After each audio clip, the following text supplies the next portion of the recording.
las consecuencias creo que no van a ser positivas. Gane quien gane la presidencia de la República.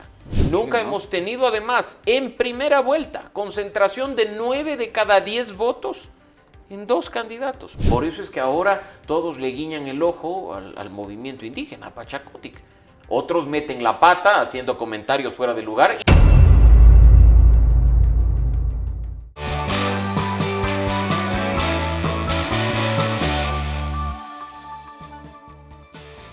¿Cuál es la perspectiva que se presenta a raíz de los resultados que registran una polarización y 2 candidatos finalistas para la presidencia y vicepresidencia de la República? En este caso, el candidato presidente Daniel Noboa y la candidata de la Revolución Ciudadana, Luisa González.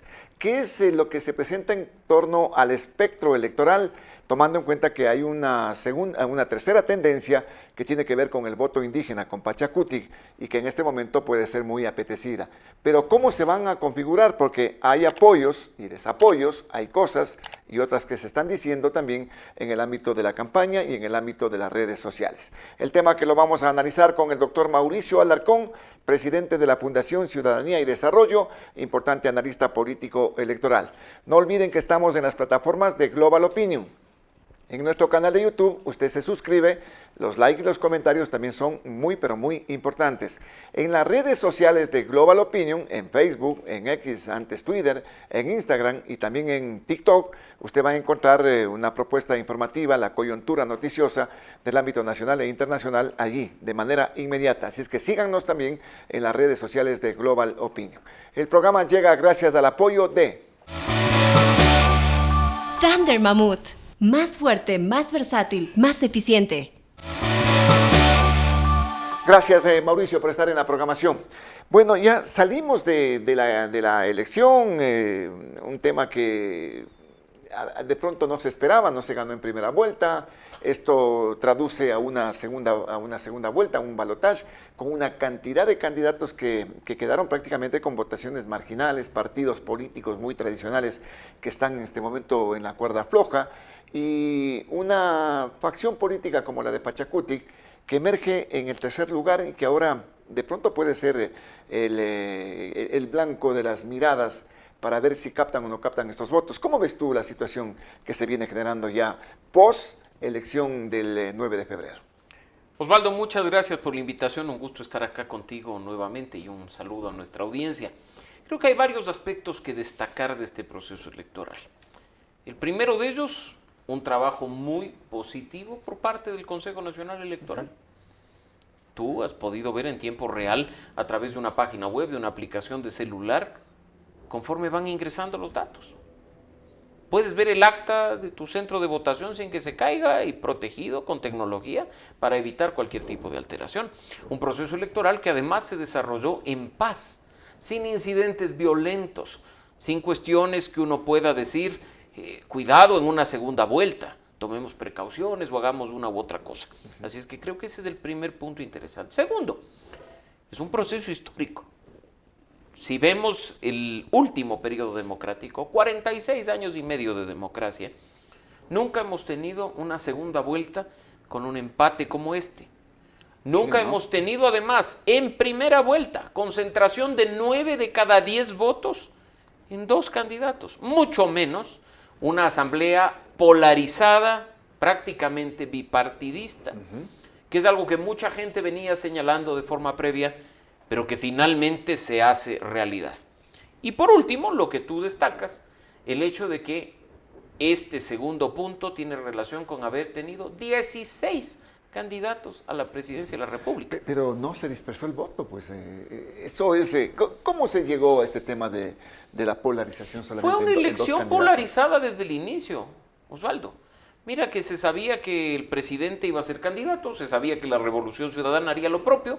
No se esperaba, por supuesto, un empate como el que se ha visto, pero sí un aspecto de polarización.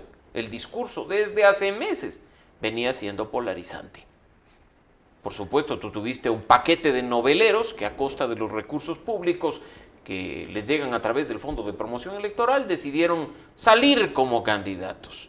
El resultado es tan pobre que ni siquiera da lugar a aquello que tú decías en la introducción, la posibilidad de encontrar un resquicio de alianza o un espacio de acuerdo. Bueno, pero ya muchos de ellos ya están decantándose por los pero maravilloso, ustedes sabrán cómo votan. El uno que apoya a Novoa, el otro que apoya a Luisa, y muy bien. Pero con una votación tan marginal. Pero ¿qué le puede dar suma? eso. O sea, yo estoy con una altísima expectativa a ver, no sé, pues qué dice Iván Saquicela o qué dice Juan Iván Cueva. ¿Qué van a aportar ellos con 11, 12, 15 mil votos? Muy poco. Elecciones anteriores eran claves. Pensemos por un momento hace 4 años la de 2021. Un Guillermo Lasso entrando a segunda vuelta con las uñas, una diferencia de 30,000 votos con Yacu Pérez aproximadamente, y buscando apoyos en ese tercero y ese cuarto lugar que concentraban el 35% de los votos. Claro. Ahí había algo que pescar. Se necesitaban acuerdos, alianzas, cómo jalo al electorado, que no se endosa, pero que puede jugar un papel en este tema. Ahora, si la diferencia en este momento entre Daniel Noboa y Luisa González es de 0.15%, ¿qué te suman los 11,000 votos del uno o los 15,000 de otro? 15,000 votos más o menos, Son ¿no? cerca de 15,000 votos. Oye, Entonces, es una diferencia mínima, históricamente no antes vista. Entonces, creo más bien que de cara a lo que será la segunda vuelta, la estrategia es totalmente diferente. Primero, ninguno parte con ventaja. Los dos han tenido la misma votación, parten del mismo punto. Segundo, hay que considerar que hay un alto número de ausentes. 2.4 millones de ecuatorianos no votaron. Y claro, ahí están personas que no se encontraban en el país o que estaban en una provincia distinta y solo se presentaron por el certificado. Ahí están también, obvio, los muertos de los últimos meses, pero ahí están quienes ejercen voto facultativo. Los adolescentes de entre 16 y 18 años y los adultos mayores, personas de la tercera edad, de más de 65. A ese público hay que tratar de convencer para ganar la presidencia. Y finalmente, perdón Osvaldo, porque es otro detalle. Históricamente Ecuador ha tenido un voto nulo entre el 8 y el 9%.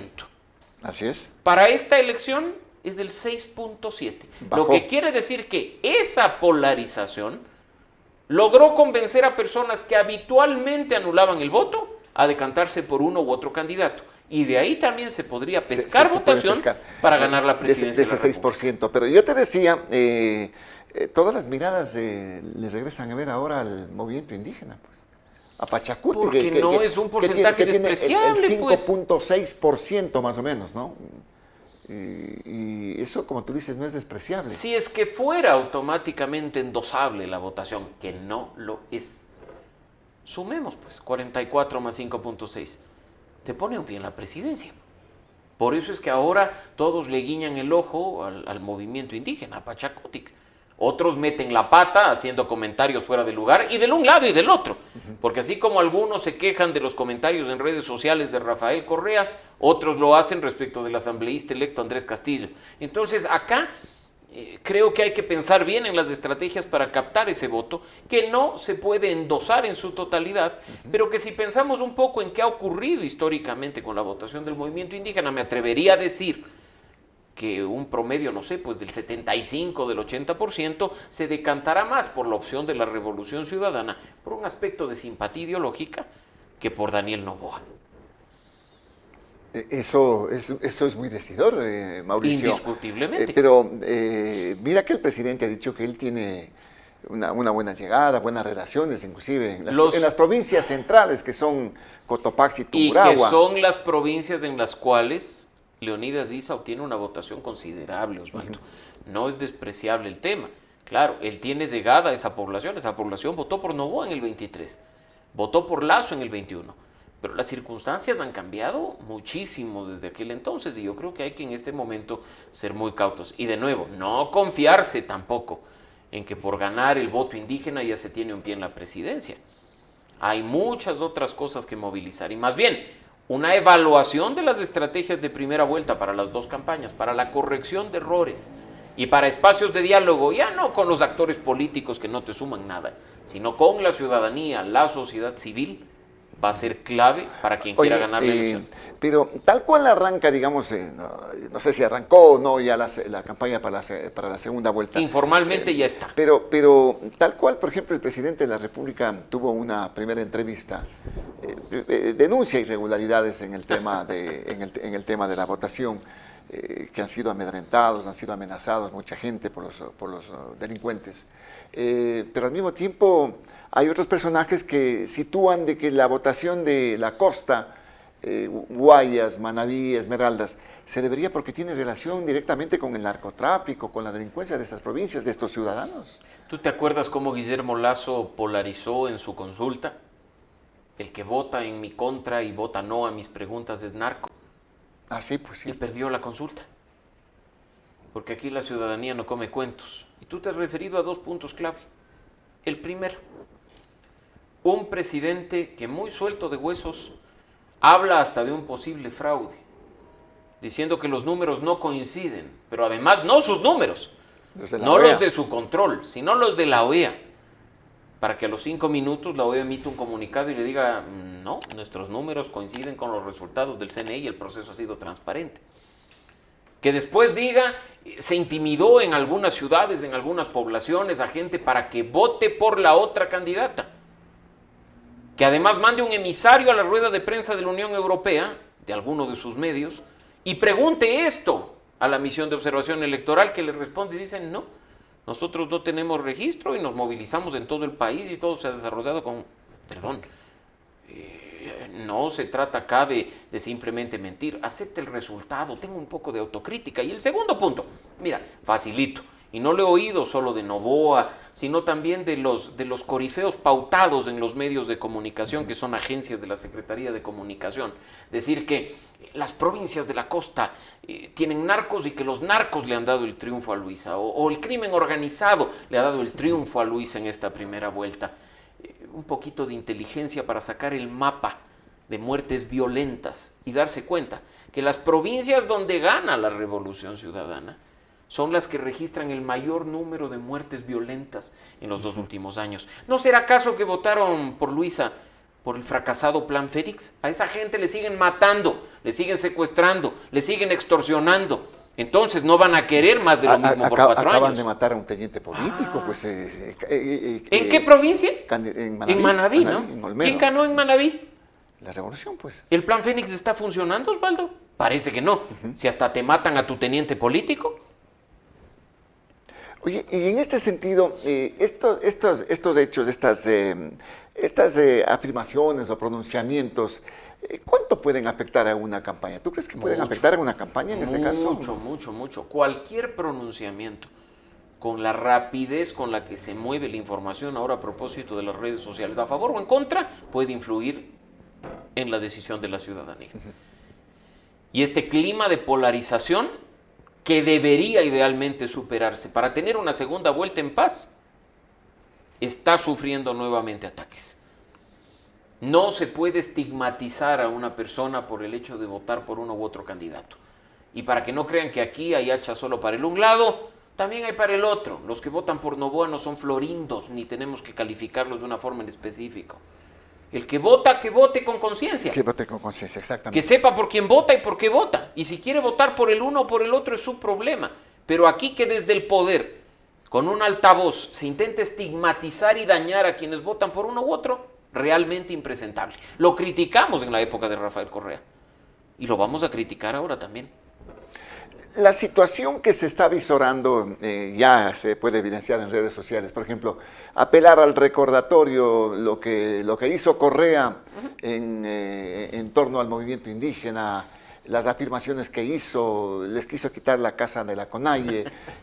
todo eso suma también, pues, o no, Mauricio. ¿Puede sumar o no? Mira que en la primera vuelta... Para este gran volumen de votantes que tenemos en el sector indígena. Pero mira, de nuevo, ¿puede sumar o no? Mira que en la primera vuelta los fatalistas decían que la declaración de Ricardo Patiño, de que vuelve Correa, de que liberarán a Glass, lo mandarán a México, iba a sepultar a la Revolución Ciudadana, y Luisa González termina 10 puntos arriba del techo histórico de la primera vuelta.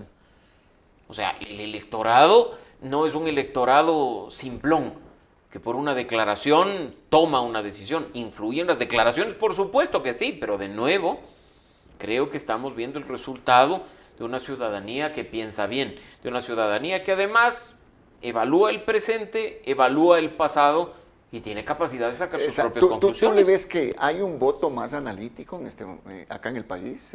¿Un voto Creo más que reflexivo? creo que para el tema ejecutivo sí. Y se genera el efecto contrario en el legislativo.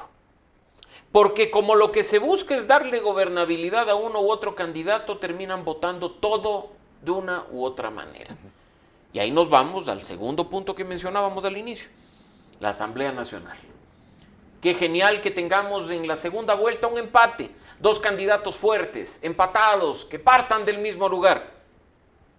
Yo solo espero que a partir del 14 de mayo la ciudadanía ponga mucha atención a lo que va a pasar en la Asamblea Nacional, a propósito del bipartidismo que se acaba de dar por ese voto de arrastre. Las consecuencias creo que no van a ser positivas. Gane quien gane la presidencia de la República. Y en particular porque usted, que decidió votar en plancha todo 7 o todo 5, 30 y tantos, va a darse cuenta que terminan en curules personas que usted ni siquiera conoce. Que ni se las conoce. Pero ¿qué es el método? Es el sistema al que le ven abocado a los ciudadanos. Pero tú le ves que la Asamblea Nacional en este caso va a ser un ente que no va a dejar gobernar a cualquiera que sea Esa presidente. posibilidad existe, pero mira, más allá de si deja o no deja gobernar, también hay que hablar de la posibilidad de hacer acuerdos.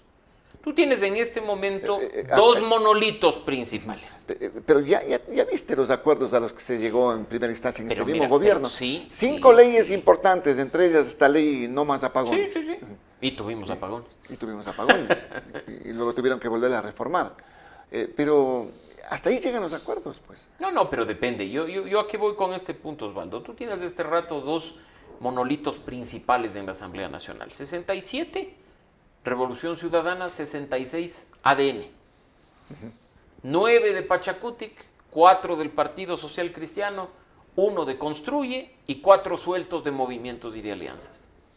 El número mágico, como la composición de la Asamblea cambió, es 77 para la mayoría absoluta, Así es. 101 para la mayoría calificada. El 77 es posible de llegar, independientemente de si eres gobierno o eres oposición, porque basta que llegues a un acuerdo con Pachacutic y con el Partido Social Cristiano para superar la votación de la mayoría absoluta. ¿Puedes hacerlo? Claro que sí. Y yo creo que las dos fuerzas políticas, ganen o no la presidencia, lo van a intentar. Ahora, ¿qué pasa con las mayorías calificadas, Osvaldo? Para destituir ministros después de un proceso de fiscalización necesitas los 101 votos. ¿Cómo lo van a lograr? Vamos a tener 4 años de una asamblea que no fiscalice al Ejecutivo. Va a ser muy difícil llegar a esos 101 votos, ¿no? Por no decir imposible. Sí, a los 92 era complicado en esta vez. Ahora son más. ¿Qué va a pasar 101 con las reformas y los cambios a la Constitución que pasan por la Asamblea y que que necesitan esa mayoría pero calificada? se está hablando ya no de la Asamblea, sino y a propósito de reformas de constituyente. Bueno, y ese es otro escenario. Mira, si el que gana la presidencia de la República se sienta y como sucedió en 2007 firma el decreto número 2 convocando a un proceso constituyente, hay la posibilidad de que manden a esta asamblea a su casa. Como hay la posibilidad de que siga y la constituyente funcione de forma paralela. Así como hay la posibilidad de que en cualquier momento durante los 3 primeros años de gobierno, aduciendo un bloqueo a la implementación del Plan Nacional de Desarrollo, activen nuevamente la muerte cruzada y manden a la asamblea a su casa. Ya vieron que el botoncito funciona. Guillermo Lasso dejó un terrible precedente al respecto. Y cabe esa posibilidad, por supuesto que sí. Pero está en la ley, pues, mi querido Mauricio. No, pero no por el hecho de que una norma esté en la Constitución es democrática, Osvaldo. Es constitucional, sí, porque está en el texto, pero no es democrática. Hay dictaduras que han gobernado con constituciones, ¿no? Pero yo te digo que tú dices que hay un precedente no tan bueno. Es que el precedente fue nefasto. Aquí hay que decir las cosas como son. Lasso cerró la asamblea, se quedó 6 meses pensando que podía gobernar a diestra y siniestra por decreto y no lo logró. Se topó con la Corte Se Constitucional. topó con la Corte Constitucional. Entonces no es tan fácil como decir, porque la figura está en la Constitución, funciona. Hay que tener en cuenta que eso también puede ser activado en este periodo. Pero tú le ves que es factible o no es factible una constituyente, tomando en cuenta lo que va a suceder en la Asamblea Nacional. ¿Cómo irán a repartirse las comisiones? Mira, lo de la Asamblea no creo que va a influir en un proceso constituyente. Pero muchos hemos sido críticos de la Constitución vigente. Hemos dicho que, por ejemplo, lo que acabamos de vivir en elecciones es producto del perverso sistema de funcionamiento de la política vigente desde 2008. ¿Que hay que cambiarlo? Por supuesto que sí. ¿Que hay que trabajar para reformar instituciones como la Judicatura, como el Consejo de Participación? ¿Que hay que buscar volver a 3 funciones del Estado y no 5? Para ello se necesita constituyente. Viabilidad hay, probablemente la gente esté de acuerdo que la Constitución necesita cambios. Volver a la del 98. No, eso no se puede. Porque también está señalando aunque tenemos un grupo, mira, es un grupo bien intencionado. ¿Por qué no volvemos a la del 2008, 3 poderes del Estado? Mira, es un grupo bien intencionado, pero que conoce de derecho constitucional y lo que yo conozco de física nuclear, Osvaldo. No se trata acá de decir, volvamos a la Constitución del 98, hagamos un referendo y punto. Porque tú no puedes regresar derechos, por citar un ejemplo. Y la Constitución de 2008 en materia de derechos, nos guste o no nos guste, ha evolucionado mucho. Sí, señor. Entonces, acá hay que apuntar a una Constitución distinta. Reformemos la que tengamos, hagamos una nueva. Por ejemplo, Pachacutic señala este asunto. Ellos creen en esta Constitución, en la del 2008, por garantista. Pero mira, es que no se trata de creer.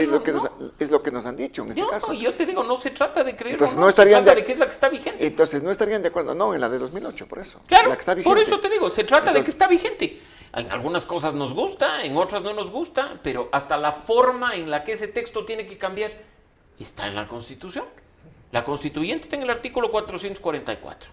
Si usted tiene miedo de lo que pueda hacer el presidente con la firma de un decreto ejecutivo de convocatoria, salga y recoja firmas. ¿Cómo convocar a constituyente por iniciativa ciudadana? O, obviamente, no con esta asamblea, pero una constituyente. Largo, pero ¿no? ojo con esto. Pero es un proceso pero engorroso, ojo con esto, Osvaldo, largo. porque la ciudadanía, para mí, imposible. No solo engorroso y largo, imposible. Pero hay una tercera pata. Sí. El legislativo.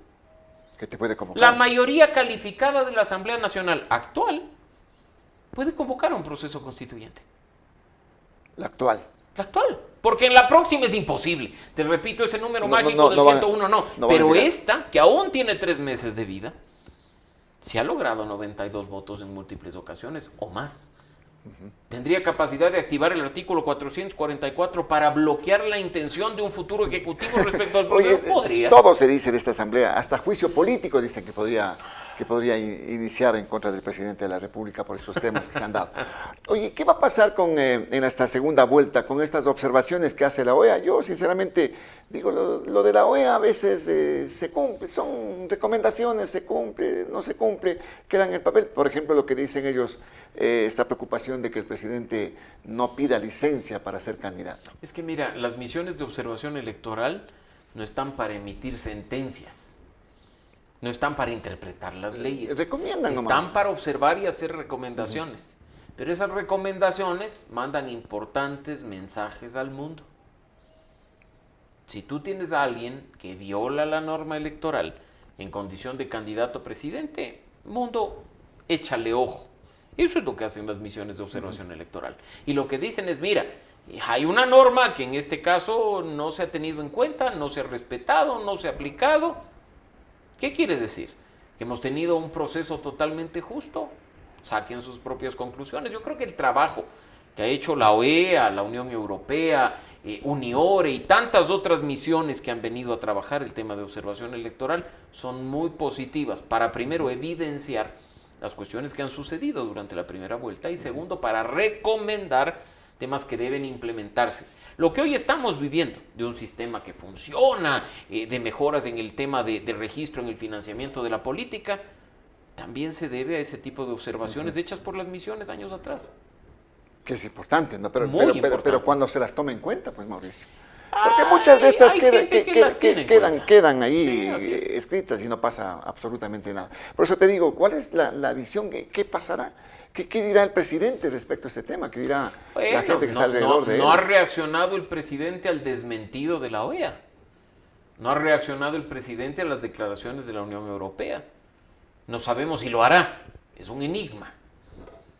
Ahora lo bueno es que la información está ahí y no la dice Mauricio Alarcón ni Osvaldo Morocho. La dice el informe de la misión de observación electoral a la que usted puede acceder en redes sociales o en la página web y listo. ¿Le das buena nota tú al Consejo Electoral? Totalmente. Una muy buena. Totalmente. En el proceso pero después de que, elecciones. mira que no tiene tanta credibilidad. A ver, hasta el acá, momento, el Consejo Electoral. Pongamos, Osvaldo, cada pieza en su lugar. Creo que el Consejo Nacional Electoral no actuó como debía en el tema de las licencias, por ejemplo, sí. Creo que no se necesita decir yo no tengo competencia, sino hacer como se hizo respecto del debate, pronunciamientos claros para que sean tenidos en cuenta por los candidatos. Pero eso es una cosa distinta a la organización del proceso.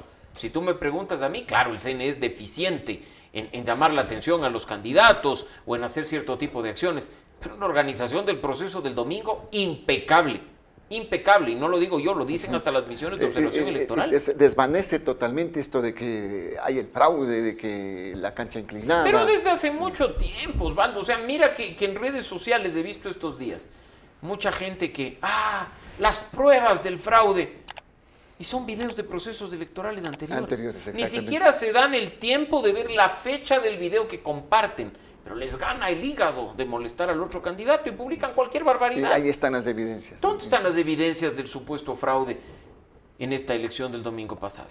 O sea, si alguien presenta y bien fundamentado, discutámoslo. Pero si simplemente salgo a decir fraude porque perdí, quedo tan en ridículo como el señor Lucio Gutiérrez, que ahora está dolido con el proceso electoral y dice que hay que cambiar el código de la democracia para ver si en la próxima sí gana. Bueno, él también dice que han habido algunas cosas que hay que observarlas, medias raras en el conteo de los votos, que de la 1 hasta las 6 de la mañana del día siguiente, del 10 de febrero, se incrementaron votos social cristianos, pero 60, 70 mil votos.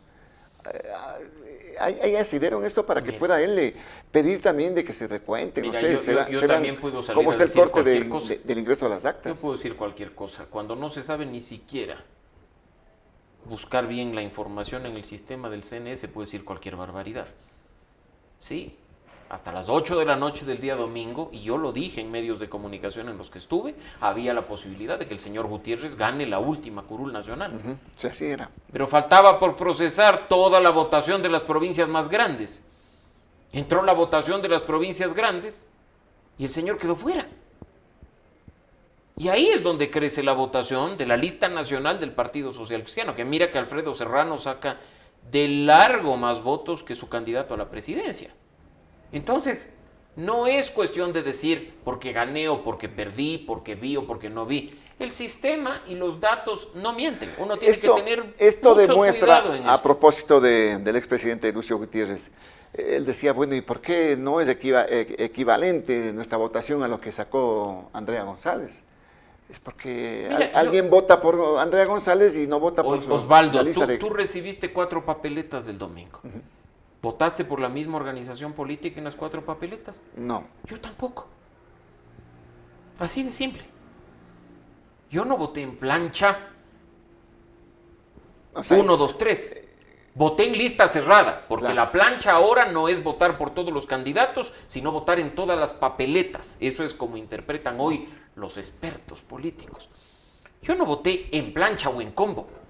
Yo elegí a uno para presidente, a uno para asambleísta nacional, a uno para mi distrito provincial y a otro para el Parlamento andino. ¿Cuántos hicimos eso? Muchísimos. Mucha Entonces gente. No me vengan a decir, pues no corresponde. Hay- Porque podría decir lo mismo Henry Kronfle. ¿Por qué me gana mi candidato a asambleísta nacional? Si yo soy el candidato a la Si presidencia. yo soy el candidato a la presidencia. Desde luego. O sea, ¿Por qué Yacu Pérez saca más tiene votación que asidero. el señor Juan Iván Cueva? Yacu Pérez saca ¿cuánto? 160,000 votos. Y no entra. Juan Iván Cueva saca el 10%, pues. Oye, y no entra. Y no entra. No entra. Y no entra. ¿Y sabes por qué no entra? No por la mala votación, porque la votación es muy buena, tanto de Yacu Pérez como de Lucio Gutiérrez.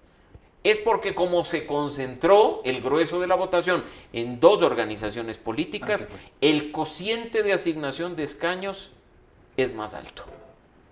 Imagínate tú, en los procesos electorales anteriores, quienes entraron de últimos en la lista nacional, Fernando Villavicencio, por citar un ejemplo, entraban cuando las listas grandes, que metían muchos, iban por el cuarto escaño.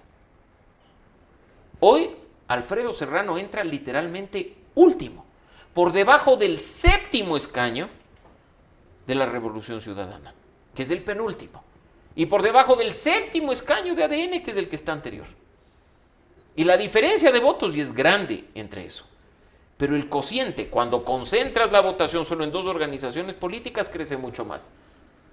Lucio Gutiérrez la vez anterior, con menos votos entró. Fernando Villavicencio lo mismo. ¿Estarán arrepentidos del método de asignación de escaños? Bueno, lo hemos escuchado. El dejón, que vamos a ver. El problema no es el método. El problema no es el método. El método es el correcto. Porque si tú estás votando en lista cerrada, este es el método que se tiene que aplicar.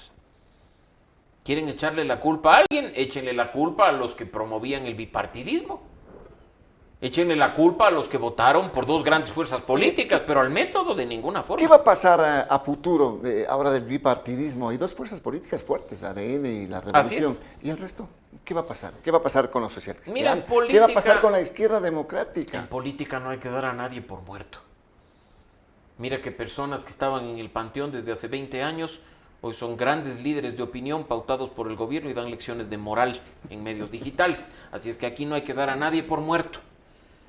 La gente que sale y dice, ¡uy, este es el fin del Partido Social Cristiano! Así decían de la Revolución, para este periodo, para este proceso. Debe estar Jaime Nebot, Alfredo Serrano, muy dolidos, Henry Krofle por la votación obtenida. Pero de ahí a decir que está muerto el Partido Social Cristiano, de ninguna manera. Yo creo que hay que esperar y ver. ¿Quiénes están muertos? Probablemente 2, 3 organizaciones políticas, no más, que ya tenían tarjeta amarilla del Consejo Nacional Electoral y con esto han firmado su acta de defunción.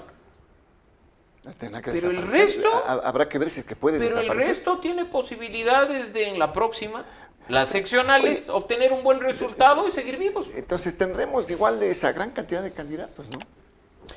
Me preocupa que incluso tengamos más, Osvaldo, porque este rato el escenario es 17 organizaciones nacionales, muchas provinciales, muchas cantonales, muchas parroquiales.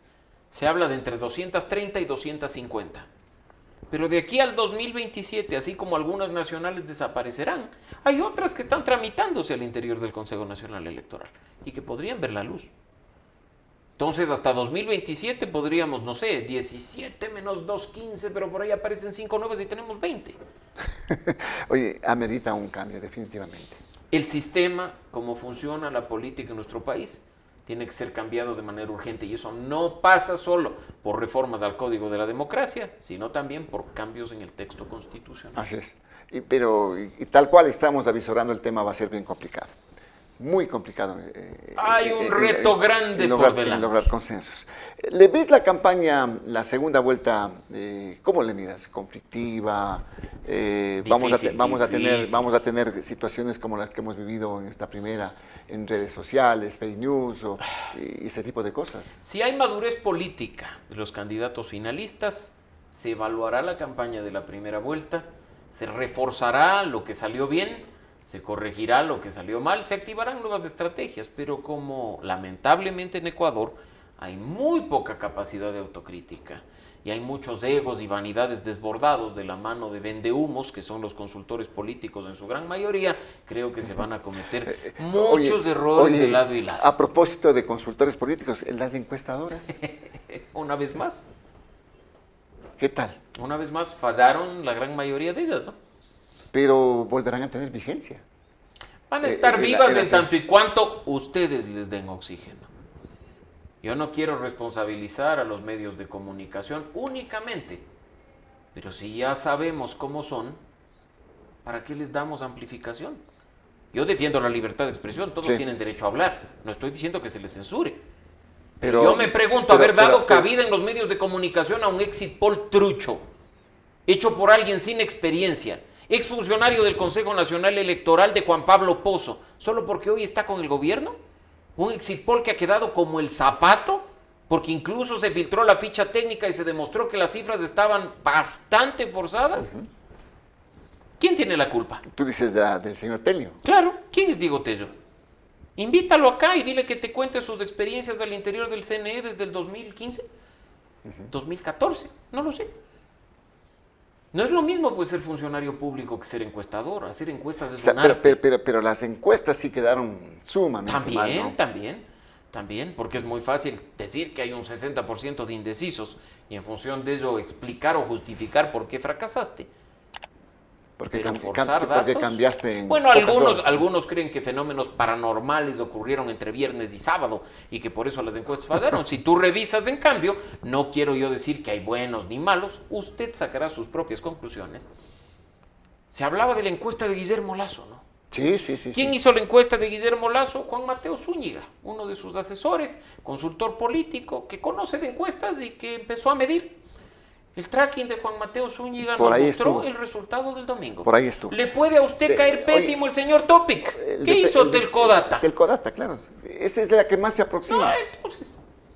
Pero haciendo las cosas técnicamente, pues no. La que más se aproximó fue la de No, claro, tú me invitas acá y yo voy a decir, según mis encuestas realizadas en los taxis de la ciudad de Quito, gana tal, pero perdónenme, hacer encuestas requiere conocimiento, formación, experiencia, técnica. Tú tienes que hacer un muestreo que corresponda con la realidad nacional. Mira tan fácil esto, Osvaldo. Daniel Noboa barre en Quito. Tiene una votación impresionante.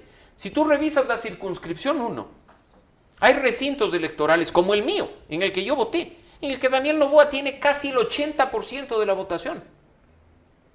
Entonces, si yo hago encuestas únicamente en mi distrito, no, pues Noboa ganó en primera vuelta. Obviamente. Pero si me voy a Manabí y me meto en la circunscripción del sur y pregunto a la gente de Portoviejo y veo qué es lo que pasa, digo, no, pues Luisa gana en primera vuelta. Hacer encuestas es mapear el país entero en proporción con el número de electores, considerando todas las territorialidades, lo urbano, lo rural, los grupos etarios, porque también encuestemos pues solo a las personas de entre 40 y 50 años y el 30% del electorado es joven. Entonces, hacer encuestas es un arte. No cualquiera puede se equivocaron hacer del medio a la mitad. Se equivocaron. Oye, para terminar, Mauricio, ¿tú crees que vuelva a este tema de la unión de las izquierdas? ¿Puede tener vigencia? Mira, siempre las uniones son positivas si se basan en acuerdos programáticos.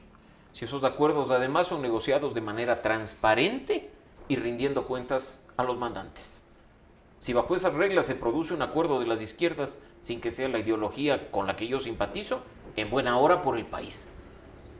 Así como si del otro lado quieren hacer lo mismo, pues de nuevo, si es abierto, si es transparente, si es programático, bienvenido sea. Pero acuerdos debajo de la mesa que tradicionalmente han constituido reparto, mejor no. Mauricio, seguiremos conversando de estos temas. Siempre un gusto. Agradecido con tu presencia en esta programación. Gracias a ti por la invitación. Gracias al doctor Mauricio Alarcón, el presidente de la Fundación Ciudadanía y Desarrollo, importante analista político electoral, aquí en la programación de Frente al Personaje. No olviden que estamos en las plataformas de Global Opinion, en nuestro canal de YouTube. Nos ayuda muchísimo, se suscribe usted al canal y también los likes y los comentarios son importantes. En nuestras redes sociales, ya saben, la coyuntura informativa del país y a nivel internacional. Quiere estar bien informado, siga las redes sociales de Global Opinion, el Facebook, el Instagram, el X, antes Twitter y también el TikTok. Ahí van a tener alternativas muy importantes e interesantes. El programa llegó gracias al apoyo de Thunder Mammoth. Más fuerte, más versátil, más eficiente. No olviden que Frente al Personaje se emite en nuestro canal de YouTube de las plataformas de Global Opinion de lunes a viernes a partir de las 19 horas. Mire el programa, comparta el contenido y así tendremos una sociedad mejor informada. Además que puede inducir también al tema del debate de estos temas que son importantes. Volveremos en las próximas horas con nuevos invitados y nuevos temas. Soy Osvaldo Morocho Ampudia, agradecido por su sintonía. Felicidades.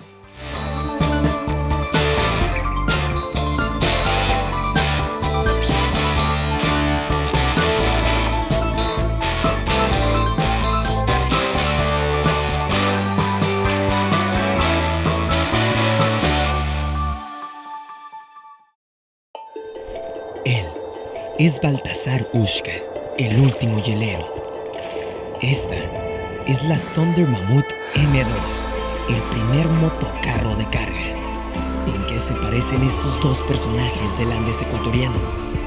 Que nacieron para ser los fuertes del trabajo pesado, Una potente herramienta de trabajo con amplio espacio de carga. Thunder Mammoth M2. Fabricados para durar, diseñados para ahorrar.